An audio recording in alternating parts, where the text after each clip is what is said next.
Hello everyone, welcome back to our channel.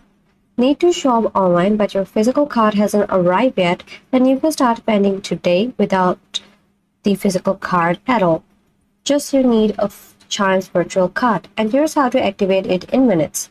First, open the Chime app and log into your account.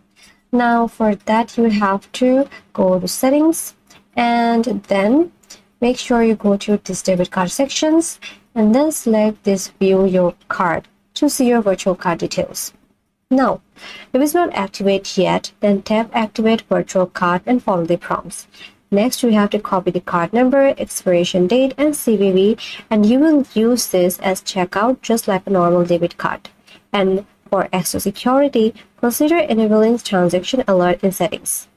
And with your Chime virtual card activated, you can now shop online, pay for subscriptions, or even use mobile wallets.